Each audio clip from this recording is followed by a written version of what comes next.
Esse hino que nós acabamos de cantar, o autor desse hino, Sou feliz com Jesus, que paz a mais doce, tu quiseres gozar. Ele tinha dado uma passagem de presente à esposa e às duas filhas dos Estados Unidos para a Inglaterra, um passeio, um cruzeiro.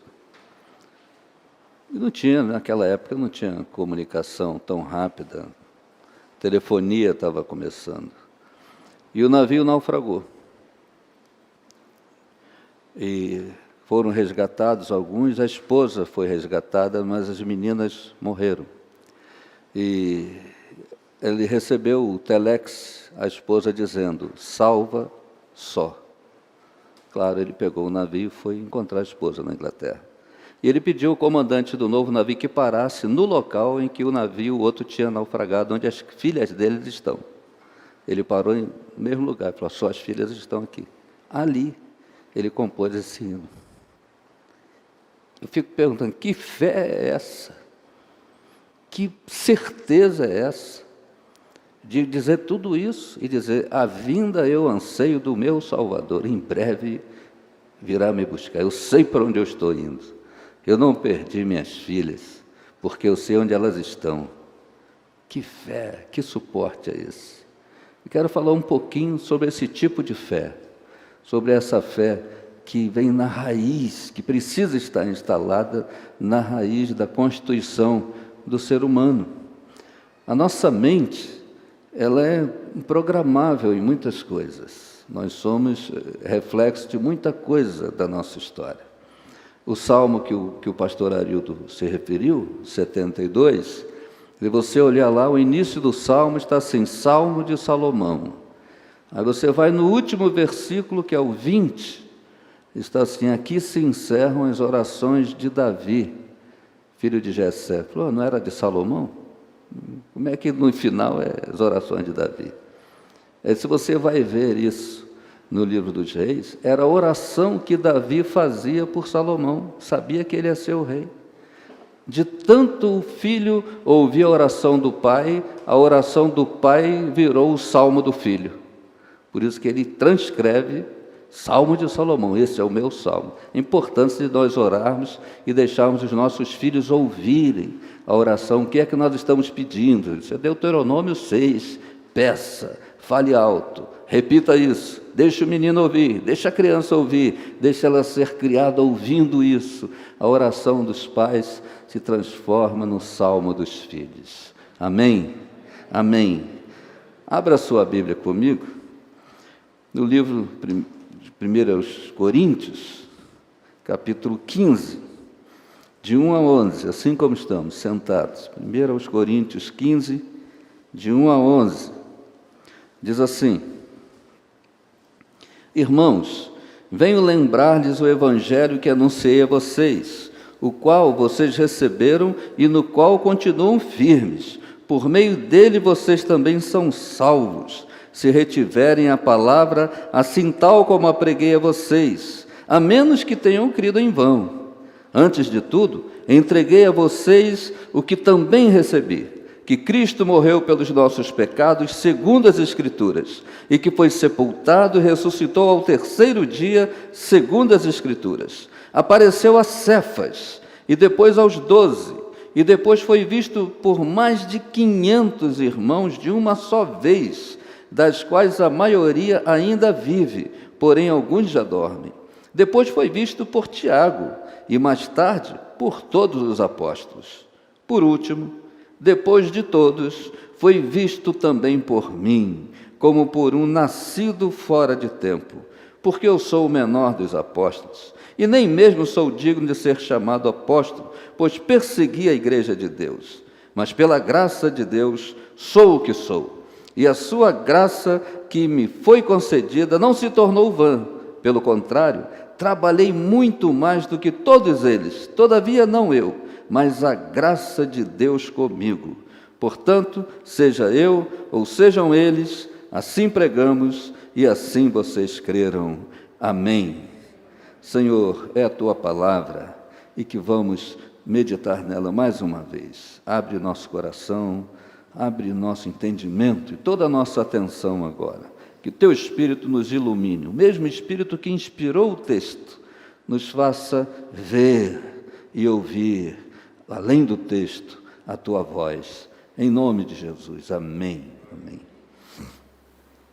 Como eu disse, a nossa mente, nossa constituição, como eu falei pela manhã, o bombardeio de hormônios em fases da vida, tudo isso mexe com o nosso temperamento, com o nosso ânimo. Mas também há algumas coisas que acontecem na mente, o tipo de condicionamento. A nossa mente é muito programável. Até aí a PNL, a Programação Neurolinguística, que vai um condicionamento. Por que você gosta de certas comidas? Por que você tem certos gostos?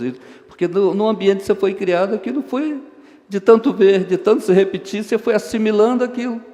Por que você tem um sotaque que você tem, de tanto ouvir gente falando assim? Então, isso pode ser programado, e isso vai sendo reprogramado também por repetição. Tem as técnicas da programação mental, dos mapas mentais e da programação por repetição.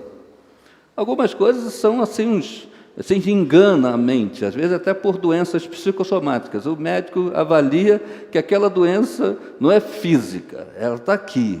O que está acontecendo no corpo é o resultado do que está alojado aqui. Pensamentos e compreensões, medos, fobias. E às vezes um remédio placebo, às vezes é farinha de trigo lá, mal comparando, e o médico vai dizendo, tome isso, muito cuidado, é assim, tantas vezes, não descuide, e isso vai sumir. Se for uma doença psicossomática, a pessoa vai se abraçando aquilo, aquela tábua de salvação, acabou, se livrou daquilo. A nossa mente tem essa capacidade poderosa dela refletir e dela reagir. É isso que está. Nós somos fruto da nossa história toda. Agora, existe uma outra circunstância que são os traumas. Os traumas são mais intrínsecos, são mais íntimos. Os traumas se instalam praticamente no chip da gente. Os condicionamentos pelos quais a gente passa, a gente consegue, com toda a repetição, programar a mente, reprogramar para ela reagir. Mas o trauma acontece de dentro para fora. É ele que faz com que o corpo reaja.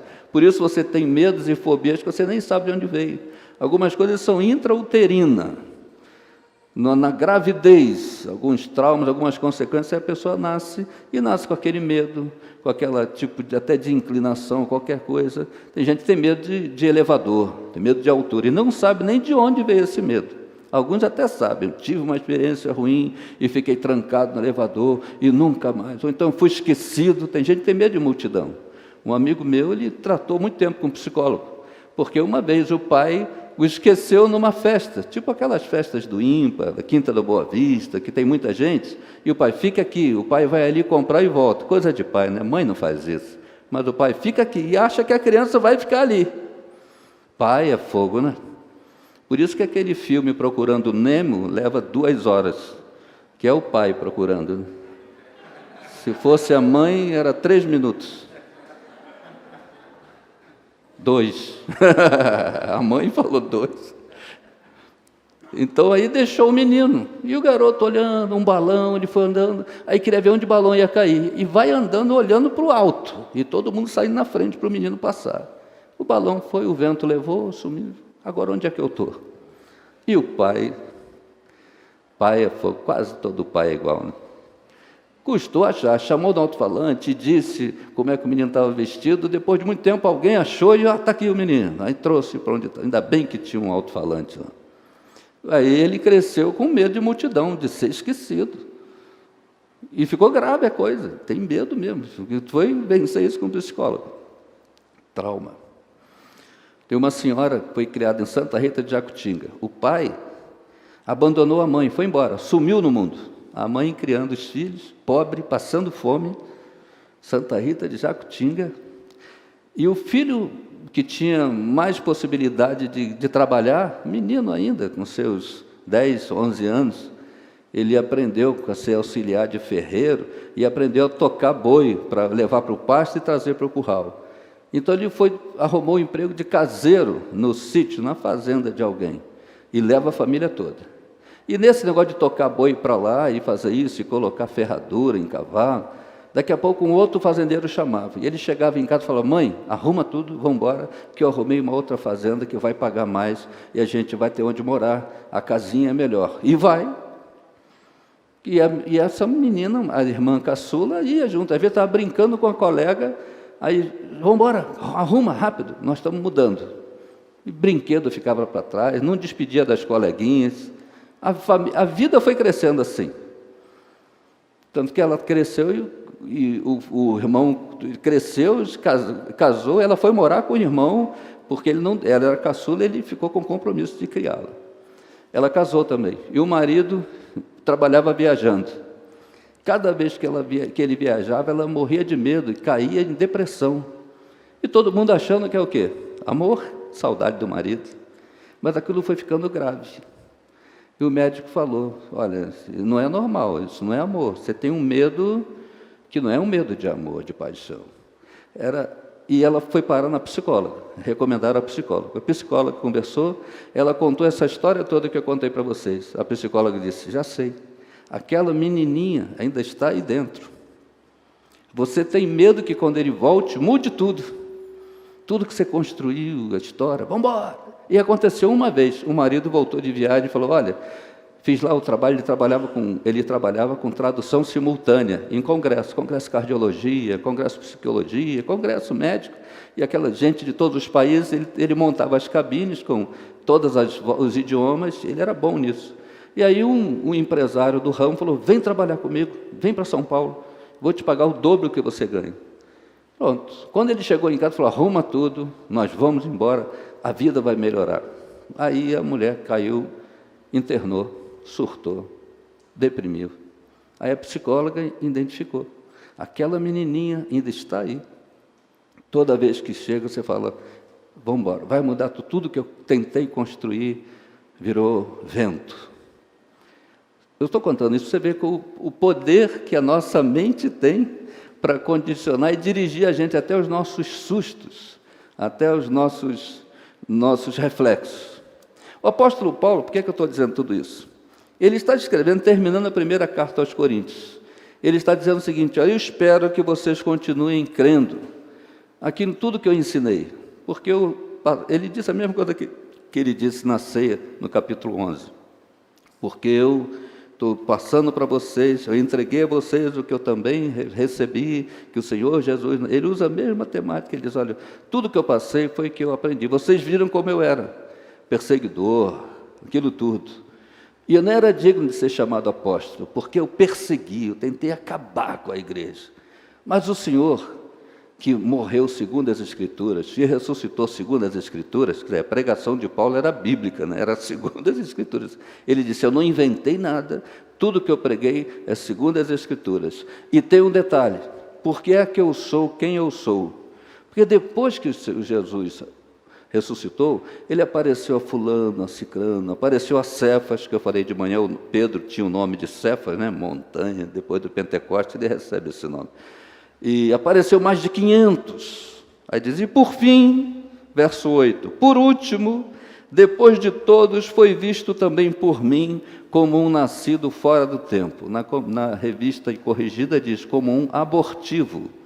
Aquela criança que passa da hora de nascer e os médicos não sabem o que fazer, a mãe não dá passagem e a criança vai ficando azul porque tem que cortar o cordão umbilical logo e quase que vai por fórceps. É um nascimento forçado porque está passando da hora. Paulo se compara assim.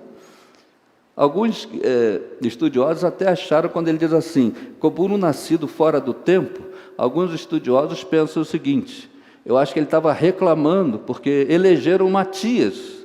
Lá em Atos capítulo 1, tem lá a história que elegeram Matias para tomar o lugar do Judas. E Paulo deve estar dizendo assim: aquela vaga era minha, vocês deviam ter esperado. Eu nasci fora do tempo, vocês deviam ter... Porque, coitado do Matias, né? O Matias é eleito, ele entra na Bíblia e sai da Bíblia em um versículo. Foi eleito e nunca mais falou dele, sabe? Não pediu para ser, foi e apagou. Paulo podia estar dizendo: aquela vaga era minha, o grupo devia ter esperado, mas lançou sorte, vamos preencher a vaga. Eu estava lançando o meu livro, História Bíblica de Israel, eu lancei na UERJ e fui fazer na UFRJ. É interessante que eu vim falando com o pastor Arildo no carro, e na hora das perguntas e respostas, um professor disse: posso fazer uma pergunta? Não tem a ver com o assunto do livro, mas é uma dúvida minha. Falei, pode. Fazer pode. Eu não sei se eu vou responder. Se for sobre o livro, eu responderia, mas se é outro tema, não sei. Ele é simples. Judas se enforcou. Como é que Judas morreu? Ele se enforcou ou ele foi partido pelo meio? Eu falei, as duas coisas. Ele se enforcou e depois foi partido pelo meio. E o auditório ficou aquele silêncio. Como assim? Porque em Atos diz, né? Atos capítulo 1, verso 27, 17 diante, diz assim: e ele foi eleito para cumprir a vaga daquele amaldiçoado que vendeu o Senhor por 30 moedas de prata, comprou um campo de sangue, e esse mesmo depois foi partido pelo meio e suas vísceras se espalharam. Mas lá em Mateus diz que ele se enforcou, e em Atos diz que ele foi partido pelo meio. Eu falei, a mesma coisa. Porque na cultura judaica, tocar em defunto, você tinha que se purificar 7 vezes para entrar em casa. Tanto quando Jesus toca o esquife, ressuscita lá, é um escândalo, porque tocou no defunto. Até pastores, né, de ovelhas, quando tinham que sepultar uma ovelha que morreu, tinham que se purificar, mesmo sendo animal, mas é um morto, é um defunto. E quem tocasse em um suicida, ele tinha que se purificar 7 vezes, durante 7 dias, para entrar em casa. Por isso que tinha os tanques da purificação, porque ele tocou no suicida, e o suicida é um amaldiçoado. Então ninguém ia tocar em suicida. O Judas se enforcou e ficou lá, pendurado. Até o dia que o próprio corpo, né, tudo vai definhando e ele realmente partiu pelo meio, ele rasgou e tudo se espalhou. Então as duas coisas aconteceram. Morreu enforcado, ficou lá até se espalhar, que a cultura não permitia. Só uma curiosidade. Mas o que é que isso? Paulo lembra dessa coisa e fala assim, isso era essa vaga, eu devia estar aí, eu já queria ter nascido antes, eu persegui a igreja. E quem é Paulo? Paulo é aquele que depois de perseguidor virou perseguido. E ele escreve sobre todas as áreas da vida da gente. Aos Filipenses ele diz, olha, cuida do teu pensamento. Tudo que é puro, santo, verdadeiro, seja isso que ocupe o vosso pensamento. É Paulo que cunhou a expressão transformáveis pela renovação da vossa mente. Paulo que inventou esse conceito da mente renovada, da metanoia, da mente nascer de novo. Ninguém nunca tinha falado isso, a mente nascer de novo. E Paulo fala, foi isso que aconteceu comigo.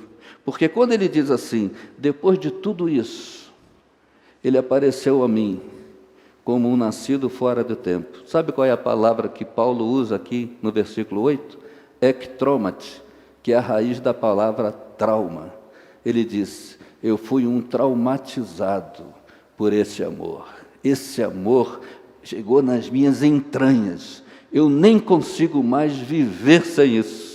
Isso agora move meus reflexos, meu ânimo, até meu sonho. Isso transformou a minha mente. Se tinha algum resquício do velho homem, essa conversão chegou na raiz. Ela me traumatizou para o bem. Aquilo que um trauma faz para o mal, colocando fobias e medos e temperamentos complicados, a conversão verdadeira é esse trauma do bem. Eu me lembro que numa casa escola dominical, um menino, uma criança lá muito rebelde, e a professora chamando a atenção, e ele disse, meu avô era nervoso, meu pai era nervoso, eu também sou nervoso. A professora, você já nasceu de novo? Já. E que temperamento você herdou do seu novo pai? Eu ouvi, opa, um dia eu vou pregar sobre isso. Transformai-vos pela renovação da vossa mente, do vosso entendimento. Paulo falou assim, a verdadeira conversão, e ela é possível, ela vai na raiz, ela te traumatiza pelo amor. As tuas reações não são mais aquelas de puxar a espada e cortar a orelha do soldado. Paulo, que foi centurião e perseguia, era temido, não reagia. Ele conseguiu não reagir com violência, ele reagia com amor, reagia com a pregação do Evangelho. E olha quem é Paulo, camarada que naufragou várias vezes. Ele não dizia em nenhum momento, ó vida, ó azar. E também não dizia, foi o azar. Ele diz, olha, tentamos ir para naufragar e queríamos atravessar o Mediterrâneo. Chegamos de manhã, o navio estava quebrado. Aí voltamos. Depois fomos até a praia e já tinha um outro navio. À noite um vento jogou o navio contra a pedreira e aí ele quebrou. Tentamos ir por terra, mas a guarda do Império Romano estava nos esperando. Depois fomos contornando Mísia para ir para Bitínia, mas o Espírito de Jesus não permitiu. Aí voltamos, vamos dormir em Trode para pensar o que vamos fazer. No dia seguinte, seguimos viagem. O cara que está escrevendo é Lucas, que escreveu o Atos. Ele está dizendo, eles tentaram ir, não conseguiram, voltaram. Foram para tal lugar, o navio quebrou, voltaram. Tentaram ir por terra, tinha soldados romanos, voltaram. Tentaram Mísia, contornando Mísia, ir para Bitínia, para poder ir pelo litoral andando, também não deu certo, voltaram. E foram para Trode, desceram até Trode para pernoitar. Pela manhã, seguimos. Era eles o tempo todo, e de manhã nós. Lucas entrou no grupo. O que está escrevendo disse, ali naquela noite eu me converti e de manhã já fui junto com o grupo. Quando Deus afunda navios, não é o fim da viagem, pode ser o início da melhor parte da viagem. E às vezes Deus afunda navios para colocar Lucas na vida da gente, para colocar aquilo que falta ou aquele que falta. E aí esse Paulo, que não reclama da vida, é o que diz, todas as coisas cooperam para o bem daqueles que amam a Deus. Paulo consegue perceber que todas as coisas cooperam para o bem. Ele não diz a maioria das coisas cooperam para o bem. Ele não diz algumas coisas cooperam para o bem, outras para o mal. E ele também não diz o acaso é que vai me proteger enquanto eu andar distraído. Ele também não diz isso. Ele diz que todas as coisas vão contribuir para o bem. É uma santa conspiração. Ele quer dizer, no fim vai dar certo. Se ainda não deu certo é porque não chegou o fim, porque no fim vai dar certo. De onde que ele arruma uma fé assim? Esse homem que fez o hino, sou feliz, de onde que arruma uma fé? É uma coisa que está na raiz. Reage para a vida com amor. É alguém que, se é esmagado, o máximo que ele solta é perfume. E aquele que o atacou vai ficar com remorso. Paulo, que era especialista em matar pessoas, ele diz, se o teu inimigo tiver fome, dá-lhe de comer. Se tiver sede, dá de beber. Porque fazendo isso, amontoarás brasa viva na sua cabeça. E olha que ele não estava falando de esperar o cara dormir, pegar um balde de brasa e jogar na cabeça dele. Não era isso, espera, ele é mais forte que você, espera dormir, pega um balde de brasa e joga na cabeça. Não é isso. Paulo está dizendo o seguinte, se você reage com um bem, a consciência daquela pessoa vai doer como brasas vivas na cabeça dele. Essa conspiração é revolucionária, a consciência dele vai queimar. Mas de onde que o Paulo tirou isso? Se era um cara especialista em matar? Porque ele teve um trauma de amor, um encontro verdadeiro com o Senhor, uma conversão real, um encontro real. Eu recebi do Senhor o que também vos entreguei. E Paulo fala assim, não tem teologia que explique isso nas entranhas, porque foi uma experiência que mudou toda a minha constituição.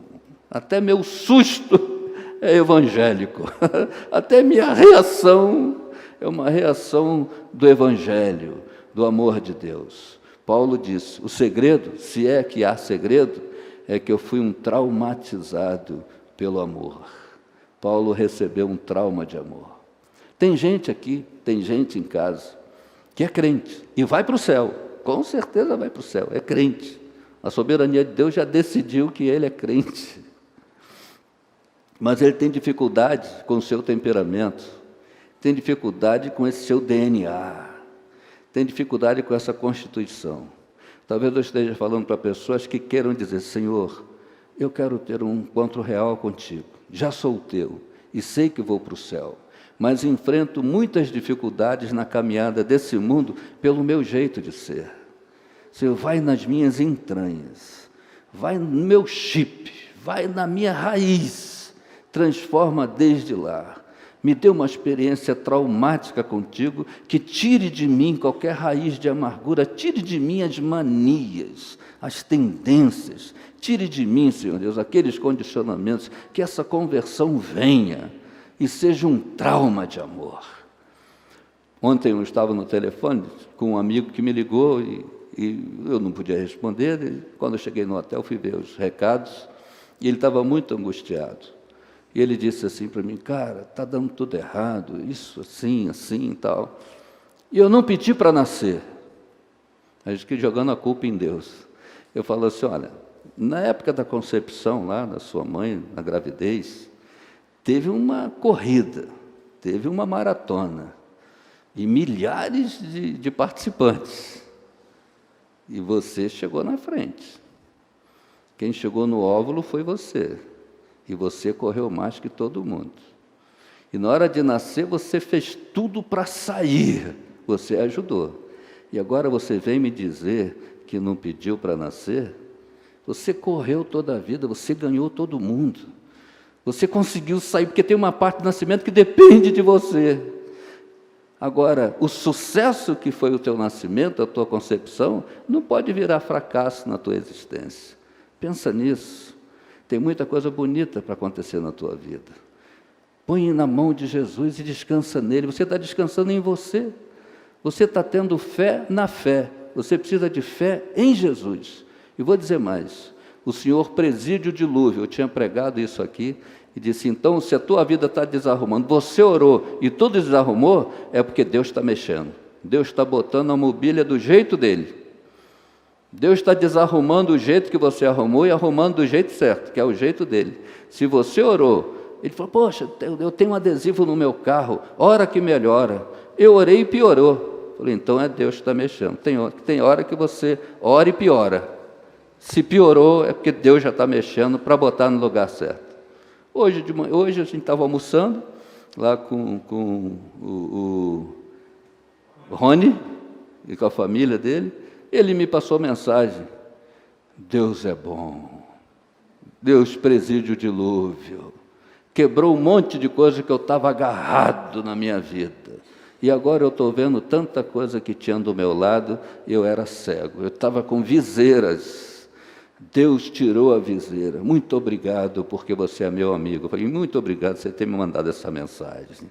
Mas eu estou aqui comendo um tutu à mineira. Depois a gente ora.